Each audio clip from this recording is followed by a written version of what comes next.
प्यारे बच्चों, कैसे हैं आप? आई होप सभी अच्छे होंगे। चलिए समय व्यर्थ ना करते हुए अपनी क्लास को प्रारंभ करते हैं। ये 9th क्लास का टॉपिक चल रहा है हमारा। 9th क्लास में हम थर्मल एक्सपेंशन पढ़ा रहे थे। थर्मल एक्सपेंशन समझते हैं, उसमें प्रसार के बारे में डिस्कस कर रहे थे हम। इसमें कई सारी क्लास हो, 3-4 क्लास शायद हो गई है।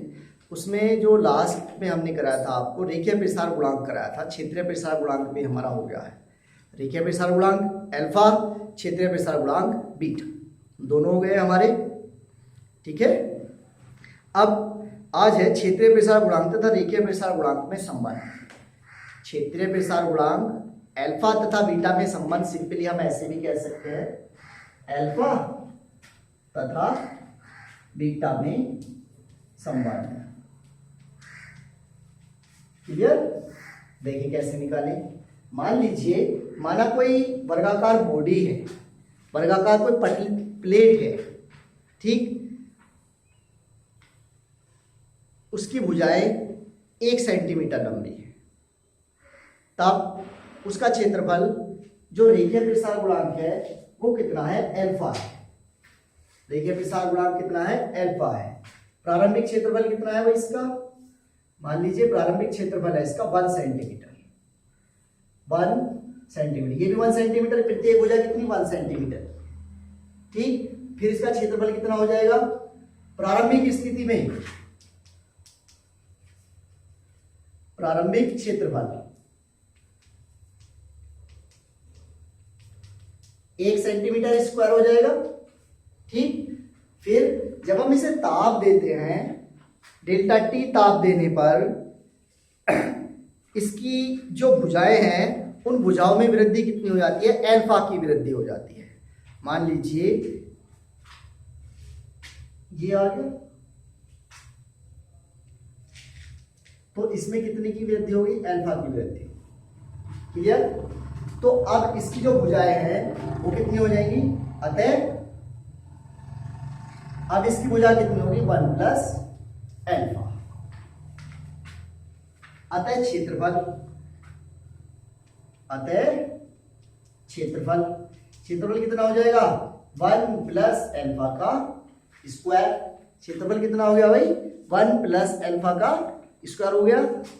अतः प्लेट के क्षेत्रफल में वृद्धि, ये जो हमारी पटल है, अतः पटल के क्षेत्रफल में वृद्धि। पटल के क्षेत्रफल में वृद्धि कितनी हो गई? बाद वाले में से पहले वाले को माइनस कर दो, मतलब 1 प्लस अल्फा का होल स्क्वायर और माइनस का 1 का स्क्वायर। क्या गया हमारे पास? इसका होल स्क्वायर खोलो, a plus alpha A square B square plus में 2 अल्फा और माइनस का 1 से 1 कैंसिल, तो अल्फा स्क्वायर प्लस में 2 अल्फा। क्या गया हमारे पास? क्षेत्रफल में वृद्धि। क्षेत्रफल में वृद्धि को क्या कहते हैं हम? बीटा। अतः क्षेत्रफल में वृद्धि क्या है हमारे पास में? बीटा है। क्लियर? अब मान लीजिए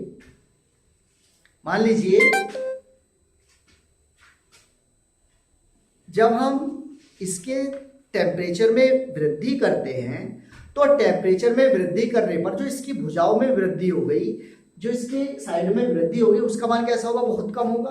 मतलब 0.2 में आएगी निकल के 0.04, ऐसे समझ लीजिए 0.04 निकल के आएगी 1 में।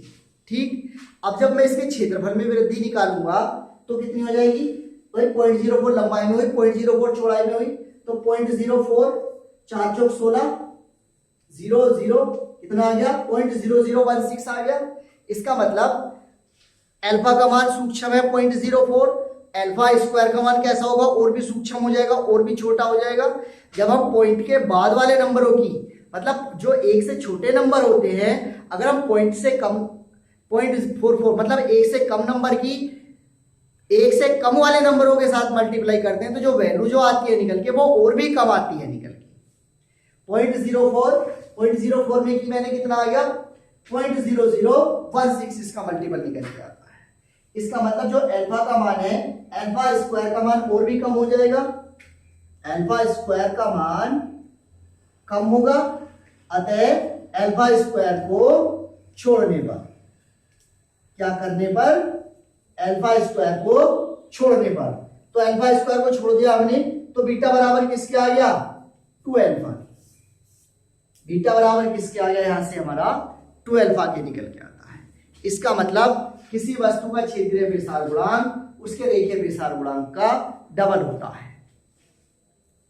क्षेत्रीय प्रसार गुणांक रेखीय प्रसार गुणांक का डबल होता है। क्लियर हो गई बात? अल्फा बराबर 2 अल्फा, बीटा बराबर 2 अल्फा। क्लियर?